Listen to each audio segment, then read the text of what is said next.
didn't just change economics. He changed how governments think about fear, power, and money. John Maynard Keynes wasn't a politician or a revolutionary, not in the usual sense. He was something rarer, a man who taught entire nations how to spend their way out of despair. For centuries, debt had been a sin. Deficits were moral failures. Balanced budgets were the sign of honest governance, a kind of fiscal chastity. But Keynes flipped the moral script. He told governments that spending in hard times wasn't reckless. It was responsible. He made debt sound like duty, and saving sound selfish, and in doing so, he rewired the logic of capitalism itself. Welcome to the financial historian, where money, power, and history collide, and nothing is ever as simple as it looks. The story begins in the ashes of the Great Depression. Imagine the world in 1930, banks collapsing, factories silent, millions jobless. The old economic playbook, the one built on Adam Smith and the invisible hand, said the market would fix itself. Supply and demand would rebalance. Prices would fall until people bought again. Recovery, in theory, was automatic, but theory doesn't feed a starving family. In the real world, demand didn't come back, factories didn't reopen, and people, terrified of losing what little they had left, stopped spending entirely. The economy wasn't correcting. It was freezing. This was the world Keynes looked at and realized something radical. Markets aren't perfect.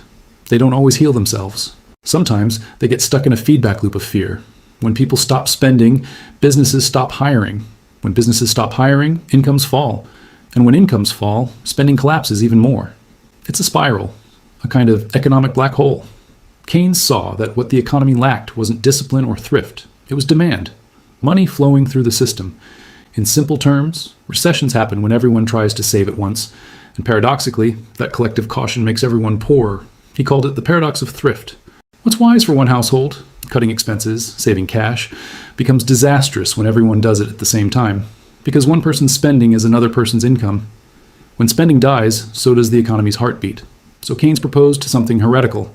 If private demand collapses, public demand must replace it. The government must step in, borrow money, hire workers, build projects, and put cash back into circulation. That money would create jobs. Jobs would create income. Income would create spending. And that spending would restart the machine.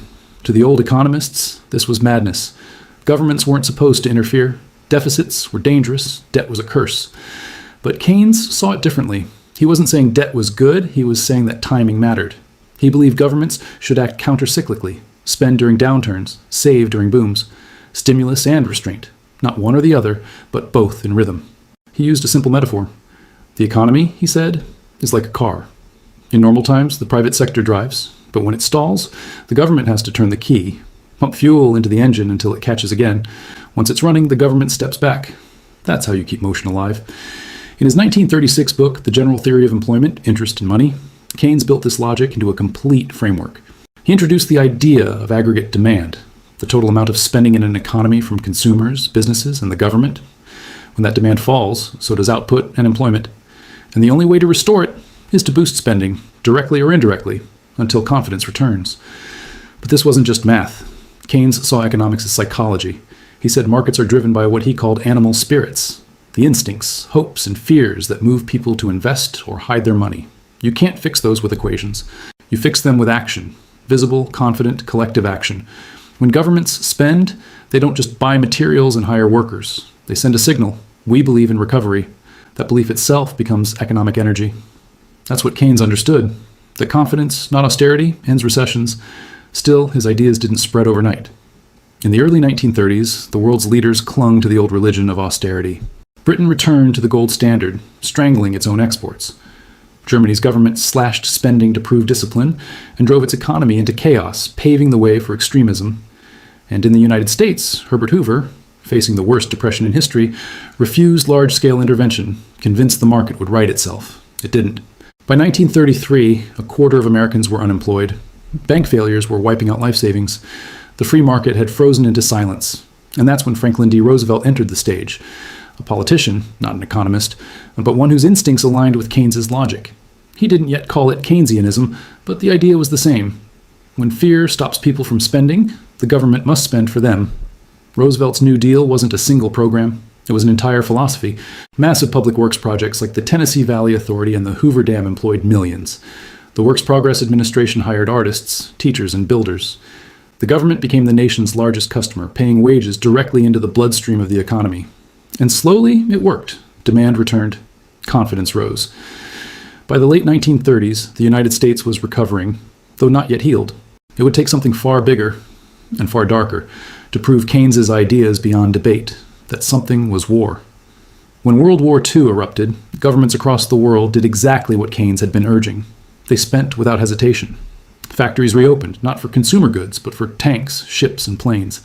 Governments borrowed massively, not to stimulate, but to survive. And for the first time in history, unemployment vanished in the middle of a global crisis. The irony was brutal. Total war became the ultimate experiment in Keynesian economics. And it worked. Production soared, incomes rose, economies roared back to life, even as bombs fell. It wasn't prosperity, but it was proof. Large-scale government spending could end a depression. When the war ended, Keynes's theories weren't just accepted, they became gospel. His fingerprints shaped everything that followed. The Bretton Woods system, post-war reconstruction, the birth of the welfare state, the long golden age of growth from 1945 to 1973. Keynes had given capitalism a second life, one managed by governments, balanced by policy, and guided by the idea that prosperity wasn't found in austerity, but in motion. But like every great idea, it carried a hidden cost, because once a system learns that spending can solve any crisis, it also learns that restraint can be postponed forever. After World War II, Keynes wasn't just an economist, he was a prophet. Governments across the world rebuilt from rubble using his blueprint. They had seen it with their own eyes. Debt could buy time, spending could buy stability, and full employment could buy peace. Europe was in ruins, and yet it was Keynes's logic that made the impossible seem manageable. The Marshall Plan, the welfare state, and the post-war social contracts that defined modern democracies, all of them were built on his central idea. Demand must never be allowed to die. Factories that once made bombs now produced cars, radios, refrigerators. Soldiers returned to jobs building the world they had just fought to save. And behind that boom was a silent revolution.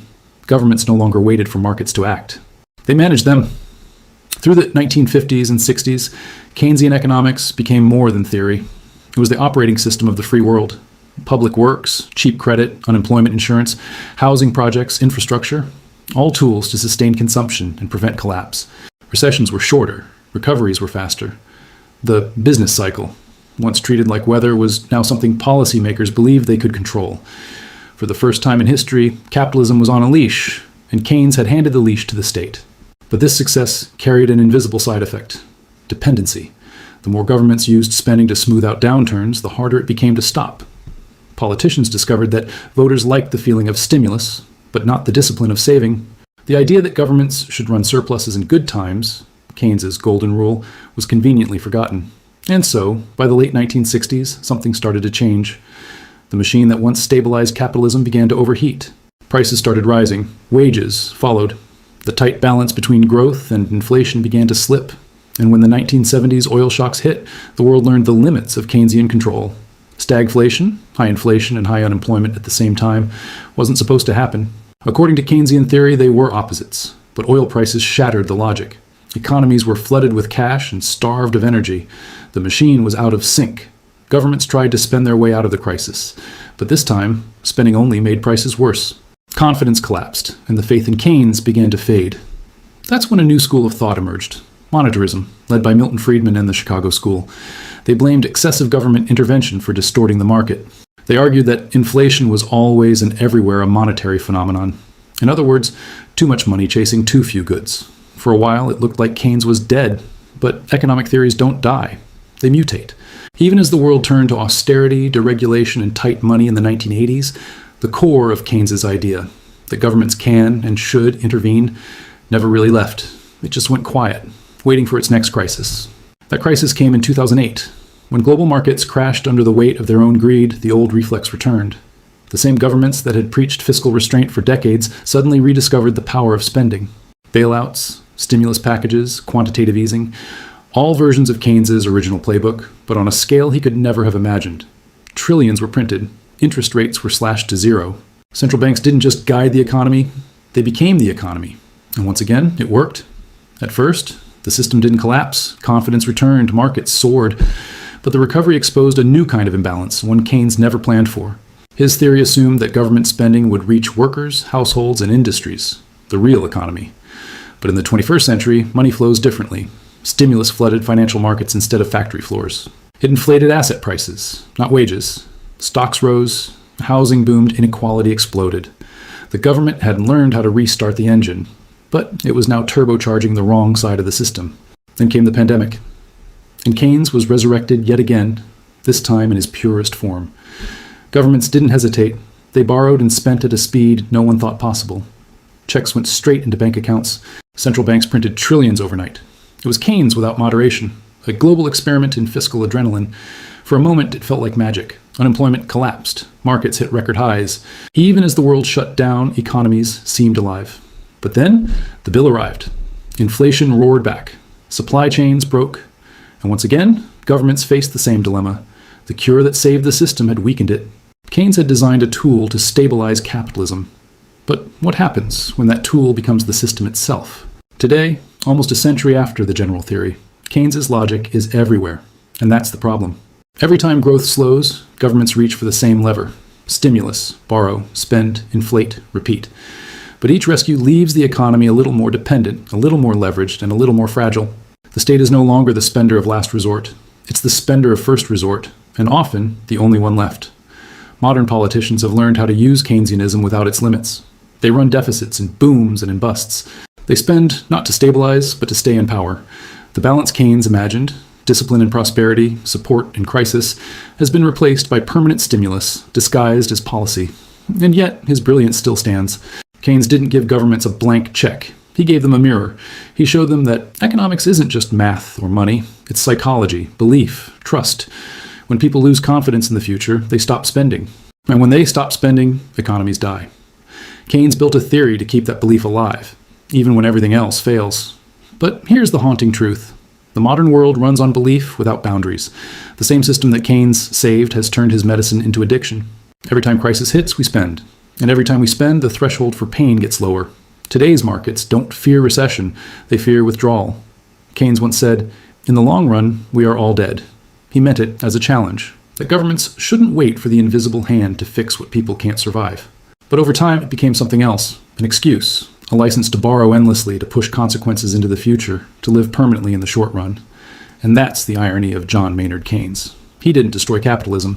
He saved it, again and again. But in saving it, he also made it mortal, dependent, fragile. The man who taught governments to spend also taught them how to forget restraint. If this gave you a new perspective, hit subscribe. History has the answers. I'll show you where to look.